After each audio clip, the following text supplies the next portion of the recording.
Hello everyone, and welcome back to Smart for Home. Today, we have a quick and useful tutorial for Samsung TV users who might be dealing with the voice guide feature. If you find the voice guide a bit too intrusive or simply want to turn it off, you're in the right place. Before we dive in, make sure to hit that subscribe button and ring the notification bell to stay updated on all our tech tutorials. Now, let's get started. Step 1. Accessing the menu. First things first, grab your Samsung TV remote. To turn off the voice guide, we'll need to access the TV settings. Press the menu button on your remote control. It's usually located near the center, marked with an icon that looks like a box or 3 horizontal lines. Step 2. Navigate to accessibility settings. Once you're in the menu, navigate to the settings option using the arrow keys on your remote. Scroll down until you find the general category, and within that, look for accessibility. Step 3. Access voice guide settings.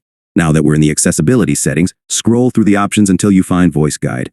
Select it, and you should see various voice guide settings. Step 4. Turn off voice guide. To turn off the voice guide, simply toggle the switch or select the off option, depending on your TV model. Confirm your choice if prompted, and that's it. Conclusion. And there you have it. Turning off the voice guide on your Samsung TV is a simple process, but it can make a big difference in your viewing experience. If you found this tutorial helpful, don't forget to give it a thumbs up and share it with fellow Samsung TV users. If you have any other tech topics you'd like us to cover, leave your suggestions in the comments below. Thanks for watching, and until next time, happy watching.